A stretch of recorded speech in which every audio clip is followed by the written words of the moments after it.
Switzerland की सबसे advance महालैब में स्थापित हुई उस परम शक्ति की मूर्ति, ब्रह्मांड के कंपन का राज खुला तो पश्चिमी वैज्ञानिकों के उड़े होश। सैटेलाइट कैमरों में कैद हुई वो रहस्यमयी ऊर्जा, जिसे आज तक भेद नहीं पाया पश्चिमी विज्ञान। दुनिया के ऊंचे पहाड़ों पर छुपे उस महारहस्य से उठा पर्दा।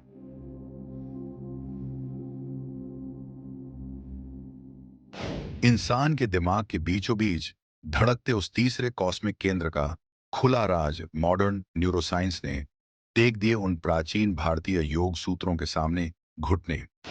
समय और काल को मुट्ठी में बांधने वाली उस अजेय ऊर्जा के डिकोड हुए फॉर्मूले क्वांटम फिजिक्स के दिग्गज भी अब कर रहे हैं उस आदि अवस्था का सजदा।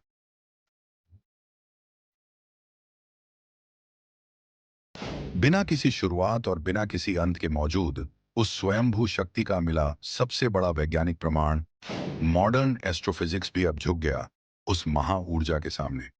समंदर से निकले उस हलाहल को गले में रोक लेने वाले आयुर्वेद का हुआ पर्दाफाश आज का मेडिकल साइंस भी मान गया उस परम नियंत्रण का लोहा। सृष्टि के निर्माण और संहार को एक ही झटके में बैलेंस करने वाले उस कॉस्मिक डांस का खुला रहस्य सब एटॉमिक पार्टिकल्स की दुनिया में गूंज उठा। वो आदिनाद आसमान की अनंत गहराइयों से लेकर धरती के सबसे गहरे रहस्यों तक आज का इंसान चांद और मंगल पर रोवर उतारने का घमंड कर रहा है। बड़े बड़े पश्चिमी वैज्ञानिक अपनी वातानुकूलित लेबोरेटरी में बैठकर ब्रह्मांड की उत्पत्ति के नए नए सिद्धांत लिख रहे हैं। क्वांटम फिजिक्स और स्ट्रिंग थ्योरी के नाम पर पूरी दुनिया को नए नए जटिल फॉर्मूले रटाए जा रहे हैं।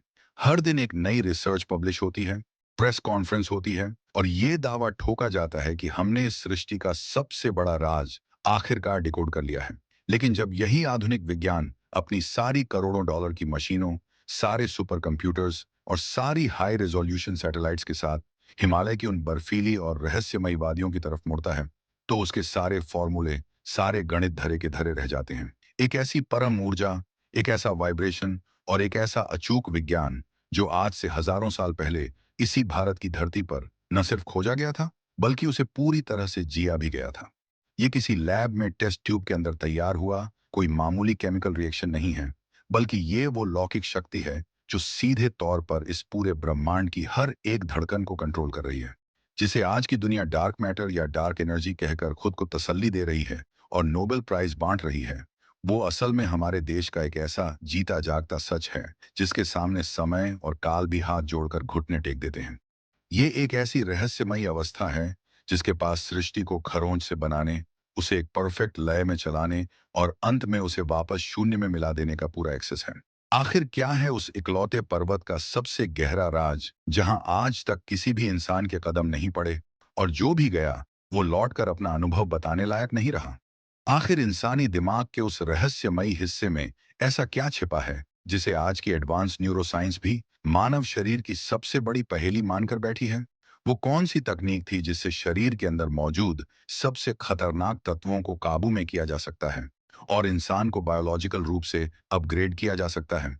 और सबसे बड़ा सवाल, अगर वो शक्ति इस पूरे ब्रह्मांड में सर्वोपरि है, तो फिर वो खुद आंखें बंद करके किस दूसरी महाशक्ति का ध्यान लगाती है? उसकी उत्पत्ति आखिर कैसे हुई? और आज के इस मॉडर्न युग में उस प्राचीन विज्ञान का हमारे रोजमर्रा के जीवन से क्या सीधा कनेक्शन है? हम आपको बताएंगे इस धमाकेदार खबर की पूरी कहानी और खोलेंगे एक एक करके सारे राज। तो बने रहिएगा वीडियो पर और इस संबंध में आपके जो भी विचार हों, कमेंट में लिखकर जरूर बताइएगा। एक, कैलाश पर्वत का रहस्य और साइंस। इस पूरे लौकिक रहस्य के बिल्कुल केंद्र में जो नाम स्थापित है, वो सिर्फ पूजा पाठ का एक नाम नहीं, बल्कि अपने आप में एक पूरा का पूरा विज्ञान है, एक अवस्था है। और इस विज्ञान का सबसे बड़ा, सबसे विशाल और जीता जागता सबूत आज भी सीना ताने खड़ा है तिब्बत के पठारों के बीच, जिसे आज की दुनिया माउंट कैलाश या कैलाश पर्वत के नाम से जानती है।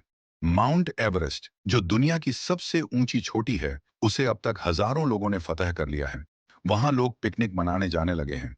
लेकिन कैलाश पर्वत, जिसकी ऊंचाई एवरेस्ट से काफी कम, लगभग 6,638 मीटर है, उस पर आज तक कोई इंसान सफलतापूर्वक नहीं चढ़ पाया। रूस के कई टॉप वैज्ञानिकों ने जब अपनी अत्याधुनिक सैटेलाइट इमेजिंग और टोपोग्राफी के जरिए इस पर्वत की डीप स्टडी की, तो उनके कंप्यूटर स्क्रीन्स देखकर उनके होश उड़ गए। उन्होंने अपनी रिपोर्ट में खुलेआम दावा किया कि कैलाश कोई प्राकृतिक रूप से बना पर्वत हो ही नहीं सकता, बल्कि ये एक विशालकाय मैन मेड पिरामिड है जो दुनिया भर के अन्य सभी प्राचीन पिरामिड्स का केंद्र बिंदु है। सैटेलाइट इमेज में यह पर्वत चारों दिशाओं से बिल्कुल एक समान, एक परफेक्ट सिमेट्री और जियोमेट्रिक शेप में दिखाई देता है, जैसे किसी ने इसे बहुत ही सटीक गणितीय फॉर्मूले से तराशा हो। वैज्ञानिक आज भी अपना सिर खुजा रहे हैं कि इस पर्वत के आसपास समय इतनी तेजी से क्यों बीतता है। वहां जाने वाले ट्रैकर्स के बाल और नाखून रातों रात इतने क्यों बढ़ जाते हैं जितने आमतौर पर 2 हफ्ते में बढ़ते हैं। दिशा बताने वाले आधुनिक कंपास वहां जाकर अचानक काम करना क्यों बंद कर देते हैं और उनकी सुई पागलों की तरह क्यों घूमने लगती है। स्थानीय मान्यताएं तो साफ शब्दों में कहती हैं कि ये देवलोक का द्वार है और वो महाशक्ति आज भी वहां तपस्या में लीन है। लेकिन अगर इसे एकदम प्योर साइंस की नजर से देखें तो कैलाश पर्वत इस धरती का एक्सिस मुंडी माना जाता है, यानी वो सटीक केंद्र जहां धरती और आसमान का सीधा मिलन होता है, जहां से कॉस्मिक एनर्जी इस ग्रह के अंदर प्रवेश करती है। ये एक ऐसा भीमकाय एंटीना है जो सीधे ब्रह्मांडीय ऊर्जा को रिसीव कर रहा है। जो भी इंसान इस पर्वत के ज्यादा करीब जाता है वो उस हाई फ्रीक्वेंसी ऊर्जा के भयंकर रेडिएशन में आ जाता है, जिसे झेलना आम इंसान के डीएनए के बस की बात नहीं। यही कारण है कि जो भी इसके ऊपर चढ़ने की जरूरत करता है वो या तो रास्ता भटक जाता है या उसे अचानक भयंकर तूफानों और खराब मौसम का सामना करना पड़ता है। प्रकृति खुद एक अभेद्य सुरक्षा कवच बनकर इस रहस्यमयी केंद्र की हर पल हिफाजत कर रही है। लेकिन ये ऊर्जा सिर्फ एक पर्वत के पत्थरों तक सीमित नहीं है, ये सीधे तौर पर इंसान के शरीर और उसके दिमाग की वायरिंग से भी जुड़ी हुई है, जिसका खुलासा उस दूसरे बड़े राज्य में छिपा है जिसे दुनिया आज तक सिर्फ एक मिथक मानती आई है। 2, शिव का तीसरा नेत्र, ऊर्जा का रहस्य। तीसरी आंख, वो सबसे प्रलयंकारी और रहस्यमयी रूप जिसके खुलते ही सब कुछ भस्म हो जाने की बात कही जाती है। सदियों से लोग इसे सिर्फ एक धार्मिक कहानी या कोई जादुई चमत्कार मानते आए हैं, लेकिन जब आज की आधुनिक न्यूरोसाइंस और बायोलॉजिकल साइंस ने इंसान के दिमाग की गहराइयों में गोता लगाया तो उन्हें ठीक उसी जगह पर एक बेहद रहस्यमयी ग्रंथि मिली जिसने उनके सारे पुराने सिद्धांतों को हिलाकर रख दिया। Pineal gland. हमारे दिमाग के बिल्कुल बीचों बीच दोनों भौहों के ठीक पीछे स्थित ये ग्रंथि आकार में एक छोटे से मटर के दाने जितनी होती है, लेकिन इसका काम किसी सुपर कंप्यूटर के प्रोसेसर से कम नहीं है। हमारे प्राचीन योग और तंत्र विज्ञान में इसे ही आज्ञा चक्र कहा गया है। आज का विज्ञान मानता है कि ये पीनियल ग्लैंड मेलाटोनिन जैसे हार्मोन रिलीज करती है जो हमारी नींद और जागने के पूरे बायोलॉजिकल क्लॉक को कंट्रोल करते हैं। लेकिन सबसे बड़ा सस्पेंस तो ये है कि इस ग्रंथि के अंदर वैज्ञानिकों को रेटिना के टिश्यू मिले हैं, बिल्कुल वैसी ही कोशिकाएं जैसी हमारी असली बाहर की आंखों में होती हैं। यानी विज्ञान भी अब दबी जबान में ये मान रहा है कि हमारे दिमाग के अंदर सचमुच एक आंख फिट है जो प्रकाश के प्रति पूरी तरह से संवेदनशील है। शिव का तीसरा नेत्र केवल किसी चीज के विनाश का प्रतीक नहीं है, ये इंसान के भीतर चरम ज्ञान और परम चेतना के जागरण का सबसे बड़ा प्रतीक है। जब एक योगी गहरे ध्यान में उतरता है तो उसके शरीर की सारी कॉस्मिक ऊर्जा, जिसे कुंडलिनी कहा जाता है, रीढ़ की हड्डी के बेस से उठकर सीधे इसी आज्ञा चक्र पीनियल ग्लैंड पर प्रहार करती है। जैसे ही ये हाई वोल्टेज ऊर्जा पीनियल ग्लैंड को हिट करती है, इंसान का दिमाग एक ऐसे डायमेंशन में खुल जाता है जहां उसे वो चीजें दिखाई और समझ आने लगती हैं जो आम 2 आंखों से देखना बिल्कुल नामुमकिन है। ये वो अवस्था है जहां इंसान को अपने अस्तित्व का, इस ब्रह्मांड के छिपे हुए कोड्स का सीधा एक्सेस मिल जाता है। ध्यान की इसी तकनीक से इस ग्रंथि को जागृत करने की परंपरा आज भी हिमालय के असली योगियों में पूरी तरह से जीवित है। वो अच्छे से जानते हैं कि तीसरी आंख के खुलने का मतलब सामने वाले को जलाकर राख करना नहीं, बल्कि अपने ही अंदर के अज्ञान को जलाकर परम ज्ञान की रोशनी को हासिल करना है। लेकिन इस असीम ऊर्जा और ज्ञान के बवंडर को संभालने के लिए शरीर का पूरी तरह से शुद्ध और अपने नियंत्रण में होना बहुत जरूरी है। और इसी सेल्फ कंट्रोल का सबसे बड़ा और साइंटिफिक उदाहरण वो घटना है जिसने मेडिकल साइंस की नींद उड़ा रखी है। 3, नीलकंठ, जहर पीने का विज्ञान। कथाओं में कहा जाता है कि जब समुद्र मंथन हुआ तो उसमें से दुनिया का सबसे खतरनाक हलाहल विष निकला, जिससे पूरी सृष्टि खतरे में आ गई। तब उस महाशक्ति ने उस विष को पी लिया, लेकिन अपनी शक्तियों से उसे गले से नीचे नहीं उतरने दिया। गला नीला पड़ गया और नाम पड़ा नीलकंठ। आम आदमी के लिए ये एक माइथोलॉजिकल कहानी है, लेकिन अगर हम इसे आज के आयुर्वेद, योग और ह्यूमन एनाटॉमी के चश्मे से गहराई से देखें तो ये बायोहैकिंग और शरीर के ऑटोनॉमिक नर्वस सिस्टम पर पूर्ण नियंत्रण का सबसे एडवांस साइंस है। विष यहाँ सिर्फ कोई केमिकल जहर नहीं है, बल्कि ये उन तमाम नकारात्मक शक्तियों, भयंकर तनाव, बीमारियों और टॉक्सिन्स का प्रतीक है जो हमारे शरीर और दिमाग को हर दिन अंदर से खोखला कर रहे हैं। योग विज्ञान में विशुद्ध चक्र हमारे गले के ठीक बीच में स्थित होता है। विष को गले में ही रोक लेने का विज्ञान ये बताता है कि अगर आपका अपने शरीर की नसों और अपनी ऊर्जा पर पूर्ण नियंत्रण है तो आप दुनिया के किसी भी जहर, चाहे वो रासायनिक हो या मानसिक, उसे अपने बायोलॉजिकल सिस्टम में फैलने से रोक सकते हैं। आज के कुछ एडवांस योगी और मॉन्क्स ऐसे करतब दिखाते हैं जहां वो अपने शरीर के तापमान को अपनी मर्जी से कंट्रोल कर लेते हैं, अपनी हार्ट बीट को लगभग शून्य पर ले आते हैं और जानलेवा परिस्थितियों में भी बिना किसी मेडिकल हेल्प के जिंदा बच निकलते हैं।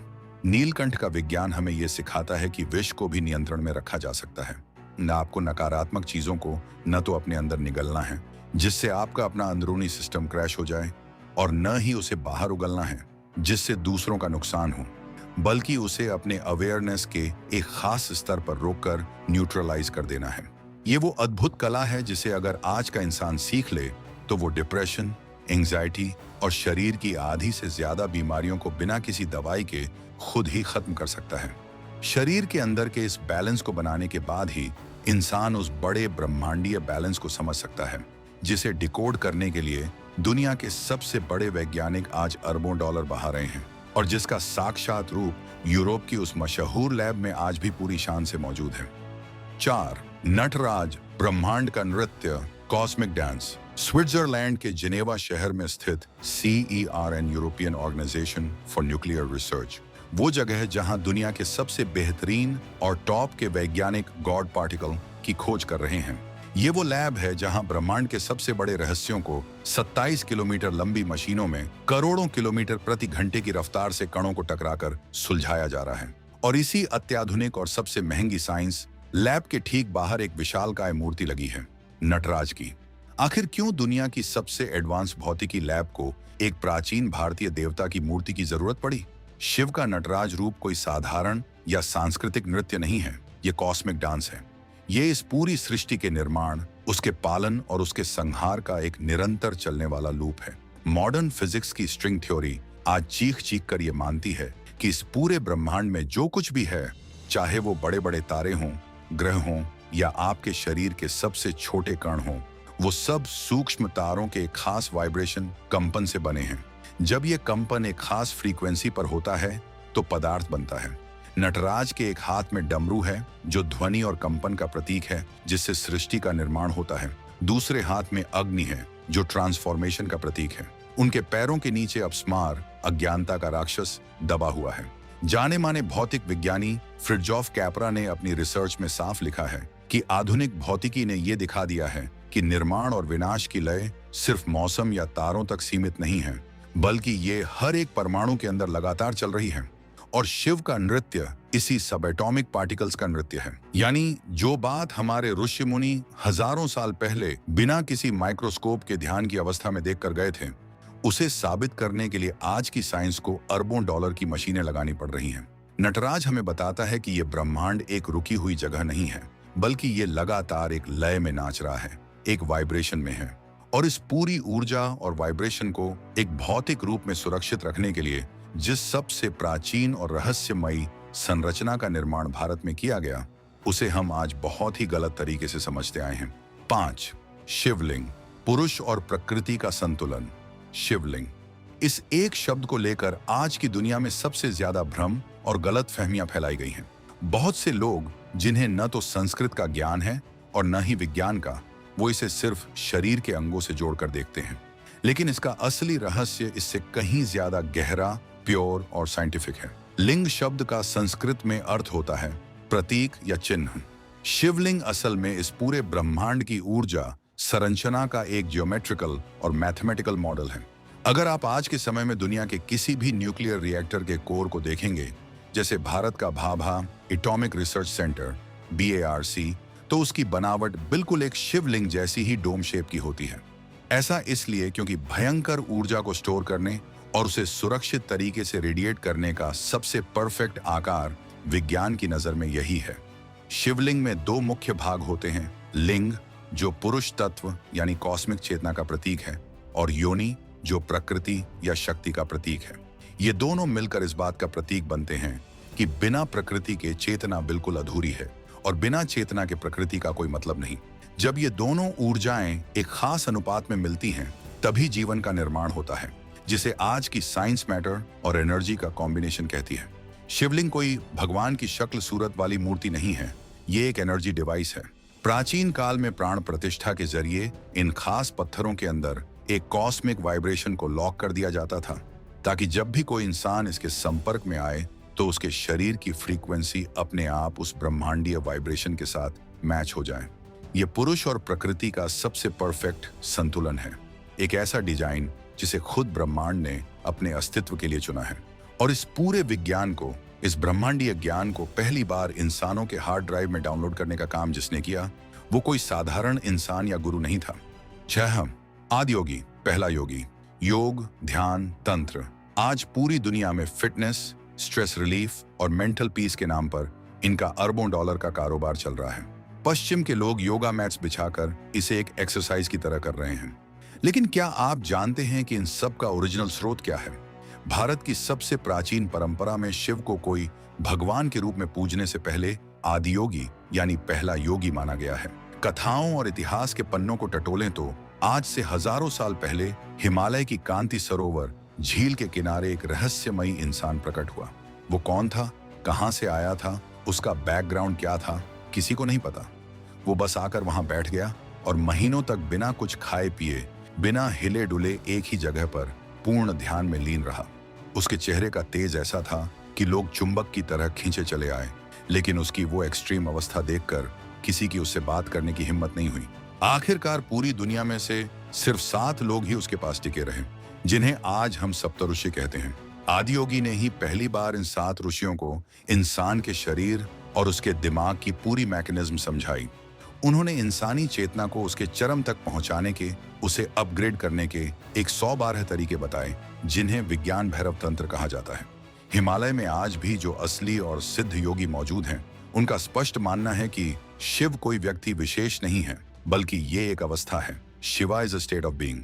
जो भी इंसान अपने अंदर की ऊर्जा को उस चरम सीमा तक जगा लेता है, वो शिवत्व को प्राप्त कर लेता है। आदियोगी ने इंसानियत को ये बताया कि हम सिर्फ इस हार्ड मांस के शरीर की लिमिट में नहीं बंधे हैं। हमारे अंदर वो पोटेंशियल है कि हम पूरे ब्रह्मांड के ज्ञान को अपने अंदर रिसीव कर सकते हैं। लेकिन इस ज्ञान को हासिल करने के रास्ते में सबसे बड़ा डर जो इंसान को रोकता है, वो है समय का बीतना और मौत का खौफ। और इसी डर को जड़ से खत्म करने का जो रहस्य है, वो उस रूप में छिपा है जिसके सामने खुद मौत भी कांपती है।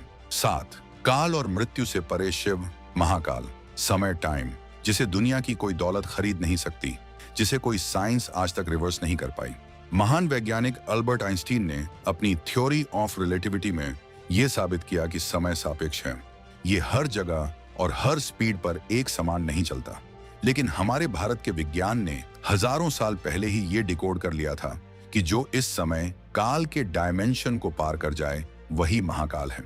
शिव को महाकाल कहा जाता है क्योंकि वो समय के इस मायावी बंधन से पूरी तरह मुक्त है। हम सब एक फिक्स टाइमलाइन में जी रहे हैं। हमारा एक जन्म है, एक वर्तमान चल रहा है और एक निश्चित भविष्य यानी मृत्यु है। लेकिन जो समय के चक्र को भेद कर उसके ऊपर उठ जाता है, उसके लिए न कोई शुरुआत बचती है और न ही कोई अंत। वो अनंत, इन्फिनिट हो जाता है। जब कोई व्यक्ति महाकाल की चेतना को समझ लेता है, तो उसके अंदर से मृत्यु का भय पूरी तरह से कम हो जाता है या जीरो हो जाता है, क्योंकि उसे ये समझ आ जाता है कि मौत सिर्फ इस भौतिक शरीर, फिजिकल बॉडी की होती है। ऊर्जा, एनर्जी न तो कभी पैदा की जा सकती है और न ही उसे मिटाया जा सकता है। Law of conservation of energy. Shiva का ये स्वरूप हमें ये कड़ा संदेश देता है कि समय के इस माया जाल में फंसकर अपने अस्तित्व को मत सिकोड़ो, बल्कि अपने अंदर की ऊर्जा को इतना विशाल बनाओ कि समय भी तुम्हारे अधीन हो जाए। ये वो परम ज्ञान था जिसने भारत को हमेशा निडर और साहसी बनाए रखा। अब यहाँ से स्क्रिप्ट में एक ऐसा मोड़ आता है, कुछ ऐसे सवाल खड़े होते हैं जिसने बड़े बड़े विद्वानों को हमेशा उलझा कर रखा है। कुछ ऐसे सस्पेंस जिन्हें आज हम इसी वीडियो में ब्रेक करने जा रहे हैं, एक एक करके। 8 अगर भगवान शिव ही ब्रह्मांड के सर्वोपरि देवता हैं, तो फिर भगवान शिव जी ध्यान लगाकर किसकी पूजा करते हैं, किसका ध्यान लगाते हैं? ये सवाल हर उस इंसान के दिमाग में आता है जिसने शिव को आंखें बंद किए ध्यान मुद्रा में देखा है। अगर वही सबसे सुप्रीम है, महाकाल है, तो फिर वो किसे पूज रहे हैं? क्या उनके ऊपर भी कोई बॉस बैठा है? इसका जवाब किसी बाहर की दुनिया में नहीं, बल्कि प्योर क्वांटम साइंस और अद्वैत वेदांत में छिपा है। शिव किसी बाहर बैठे देवता की पूजा नहीं कर रहे हैं। विज्ञान और योग की भाषा में समझें तो वो स्वयं का ध्यान करते हैं। वो उस परम चेतना, उस कॉस्मिक वाइब्रेशन के साथ खुद को सिंक करते हैं जो इस पूरे ब्रह्मांड का बेस है। जब आप चेतना के सबसे ऊपरी स्तर पर पहुंच जाते हैं, तो वहां मैं और तू का भेद पूरी तरह खत्म हो जाता है। शिव का ध्यान लगाना असल में उस अवस्था को बनाए रखने का एक प्रोसेस है जहां वो ब्रह्मांड की हर एक ऊर्जा के साथ एक ही फ्रीक्वेंसी पर वाइब्रेट कर रहे हैं। ये एक क्लोज्ड लूप एनर्जी सिस्टम है। वो अपने ही अंदर मौजूद उस असीम ब्रह्मांड का दर्शन कर रहे हैं। वो खुद ही दृष्टा हैं, खुद ही दृश्य हैं और खुद ही दृष्टि हैं। 9. कैसे हुए भगवान शिव जी की उत्पत्ति? क्या है इसके पीछे का साइंस? अगर सब कुछ शिव से निकला है, तो शिव कहां से आए? उनका जन्म कैसे हुआ? आधुनिक विज्ञान कहता है कि इस ब्रह्मांड के निर्माण बिग बैंग से पहले एक सिंगुलैरिटी थी, एक ऐसा बिंदु जहां स्पेस, टाइम और मैटर सब कुछ शून्य था, लेकिन असीम ऊर्जा वहां मौजूद थी। शिव की उत्पत्ति को शास्त्रों में स्वयंभू कहा जाता है, यानी जो खुद से उत्पन्न हुआ हो, जिसका ना कोई पिता है ना माता। इसे साइंस की भाषा में अनक्रिएटेड एनर्जी कह सकते हैं। बिग बैंग से पहले जो शून्यता थी, जो डार्कनेस थी, शिव उसी शून्यता का साक्षात रूप है। संस्कृत में शिव का अर्थ ही है वो जो नहीं है, यानी वो खालीपन, वो शून्य स्पेस जो पूरे ब्रह्मांड को अपने अंदर समाये हुए है। ग्रह, तारे, गैलेक्सी, ये सब उस खालीपन का एक बहुत छोटा सा हिस्सा है। जब ऊर्जा उस शून्य से बाहर आई तो उसने रूप लिया, और जब ऊर्जा वापस शांत हो जाती है तो वो फिर से शिव शून्य बन जाती है। इसलिए शिव पैदा नहीं हुए, वो हमेशा से वहीं थे, उस अनंत शून्यता के रूप में जहां से विज्ञान के सारे नियम शुरू होते हैं। 10. शिव के त्रिशूल और डमरू के पीछे का वैज्ञानिक लॉजिक क्या है? अक्सर आपने शिव के हाथों में त्रिशूल और डमरू देखा होगा। त्रिशूल कोई मामूली हथियार नहीं है। ये इंसानी शरीर की 3 मुख्य नाड़ियों, ईड़ा, पिंगला और सुषुम्ना का प्रतीक है। जब ये तीनों नाड़ियां बैलेंस में होती हैं, तभी इंसान अपनी फुल पोटेंशियल तक पहुंचता है। इसके अलावा ये प्रकृति के 3 गुणों, रजस, तमस और सत्व का भी बैलेंस दिखाता है। वहीं डमरू की बात करें तो साइंस मानती है कि ब्रह्मांड की शुरुआत एक साउंड से हुई, बिग बैंग। डमरू से निकलने वाली ध्वनि ओम की फ्रीक्वेंसी है। जब डमरू बजता है तो उसकी ध्वनि तरंगें, साउंड वेव्स, आपस में मिलकर एक ज्योमेट्रिकल पैटर्न बनाती हैं, जिसे सिमेटिक्स कहा जाता है। यह बताता है कि ध्वनि से ही पदार्थ, मैटर का निर्माण होता है। शिव का डमरू इस बात का ऐलान है कि यह पूरा ब्रह्मांड एक फ्रीक्वेंसी पर चल रहा है। 11. शिव अपने पूरे शरीर पर भस्म, राख क्यों लगाते हैं? इसका क्या महत्व है? भस्म या राख वो अंतिम अवस्था है जहां पहुंचने के बाद किसी भी पदार्थ, मैटर को और ज्यादा नहीं जलाया या तोड़ा जा सकता। थर्मोडायनामिक्स के नियमों के अनुसार राख ऑक्सीडेशन का फाइनल रिजल्ट है। शिव का शरीर पर भस्म लगाना इस दुनिया की सबसे बड़ी सच्चाई को दर्शाता है कि ये भौतिक शरीर जिस पर हम इतना घमंड करते हैं, अंत में इसी राख में बदल जाना है। ये वैराग्य का प्रतीक है। साइंटिफिक रूप से देखें तो शरीर पर खास तरह की भस्म लगाने से रोम छिद्र ब्लॉक होते हैं, जिससे शरीर की ऊर्जा बाहर लीक नहीं होती और बॉडी का टेम्परेचर मेंटेन रहता है, जो गहरे ध्यान के लिए बहुत जरूरी है। 12. भगवान शिव के गले में हमेशा सांप, नाग क्यों लिपटा रहता है? सांप को हमेशा से जहर और डर का प्रतीक माना जाता है, लेकिन योग विज्ञान में सांप कुंडलिनी ऊर्जा का प्रतीक है, जो इंसान की रीढ़ की हड्डी के सबसे निचले हिस्से में एक सोए हुए सांप की तरह बैठी रहती है। जब कोई योगी ध्यान करता है तो ये ऊर्जा जागृत होकर रीढ़ की हड्डी से होते हुए दिमाग तक पहुंचती है। गले में सांप का होना यह दिखाता है कि शिव ने इस भयंकर और अनकंट्रोल्ड ऊर्जा को पूरी तरह से मास्टर कर लिया है। इसके अलावा इवोल्यूशनरी बायोलॉजी में इंसानी दिमाग के सबसे पुराने हिस्से को रेप्टिलियन ब्रेन कहा जाता है, जो हमारे डर और सर्वाइवल इंस्टिंक्ट को कंट्रोल करता है। सांप को गले में रखना इस बात का भी प्रतीक है कि शिव ने अपने डर और अपने बेसिक इंस्टिंक्ट्स पर पूरी तरह से जीत हासिल कर ली है। 13 शिव की जटाओं से बहती गंगा का असली रहस्य क्या है? गंगा सिर्फ एक नदी नहीं, बल्कि प्योर कॉस्मिक ज्ञान और ऊर्जा का प्रवाह है। कथाओं में कहा गया है कि जब गंगा स्वर्ग से धरती पर आ रही थी, तो उसका वेग इतना भयंकर था कि धरती उसे सह नहीं पाती। इसलिए शिव ने उसे अपनी जटाओं में रोक लिया। वैज्ञानिक और यौगिक दृष्टि से स्वर्ग वो हायर डायमेंशन है, जहां से असीम ज्ञान और ऊर्जा इस भौतिक दुनिया में आती है। अगर वो सीधे आम इंसान के दिमाग पर गिरे तो उसका नर्वस सिस्टम क्रैश हो जाएगा। शिव का दिमाग और उनकी जटाएं उस कॉस्मिक ऊर्जा को फिल्टर करती हैं, उसे डिकोड करती हैं और फिर उसे उस लायक बनाती हैं कि आम इंसान उसे समझ सके। गंगा उस शुद्ध चेतना का प्रतीक है जो शिव के हायर माइंड से इस दुनिया में बह रही है। 14 शिव के माथे पर हमेशा आधा चांद अर्धचंद्र क्यों विराजमान रहता है? चांद का सीधा कनेक्शन हमारे दिमाग, हमारे मूड और समय की गणना से है। साइंस ये साबित कर चुकी है कि चांद की ग्रेविटी का असर पृथ्वी के पानी पर पड़ता है, जैसे समुद्र में ज्वार भाटा। चूंकि इंसानी शरीर में भी 70% पानी है, इसीलिए चांद हमारे इमोशंस और बायोलॉजिकल क्लॉक सर्केडियन रिदम को गहराई से प्रभावित करता है। शिव का माथे पर चांद धारण करना इस बात का सबूत है कि उनका अपने मन, अपनी भावनाओं और समय के चक्र लूनर साइकिल्स पर पूरा नियंत्रण है। वो चंद्रशेखर हैं। वो समय के बीतने से प्रभावित नहीं होते, बल्कि समय उनके अनुसार चलता है। ये 2026 का नया भारत है, जो अब सिर्फ पश्चिम की साइंस और किताबों की तरफ आंखें फाड़कर नहीं देखता, बल्कि अपनी जड़ों में मौजूद उस प्राचीन और अचूक विज्ञान को दुनिया के सामने सीना तान कर रख रहा है। आज दुनिया के वैज्ञानिक जिस क्वांटम अवेयरनेस और कॉस्मिक कनेक्शन की बात कर रहे हैं, वो हमारे आदियोगी ने हजारों साल पहले इसी धरती पर दे दी थी। ये कोई मनगढ़ंत कहानियां नहीं है, ये हमारे खून में दौड़ता वो डीएनए है जिसने हमें विश्वगुरु बनाया था। और अब समय आ गया है कि इस डिकोड हुए ज्ञान को जन जन तक पहुंचाया जाए। तो दोस्तों, ये था भगवान शिव से जुड़े उन सबसे बड़े रहस्यों और विज्ञान का पूरा कच्चा चिट्ठा। आपको क्या लगता है, क्या आज की मॉडर्न साइंस अभी भी शिव के उस विशाल विज्ञान का सिर्फ एक अंश ही समझ पाई है? अपने विचार नीचे कमेंट्स में जरूर बताइएगा। और हाँ, रुकिए, अगले वीडियो में हम एक और ऐसे रहस्य से पर्दा उठाने वाले हैं जिसने भारत के सबसे प्राचीन और शक्तिशाली अस्त्रों, जिन्हें हम दिव्यास्त्र कहते हैं, और आज के सबसे खतरनाक न्यूक्लियर हथियारों के बीच एक ऐसा चौंकाने वाला कनेक्शन ढूंढ निकाला है जो आपके रोंगटे खड़े कर देगा। क्या सचमुच हमारे प्राचीन ग्रंथों में परमाणु हथियारों का सटीक फॉर्मूला छिपा है? उस रोंगटे खड़े कर देने वाली कहानी को जानने के लिए हमारे चैनल को सब्सक्राइब करना बिल्कुल मत भूलिएगा। जय हिंद।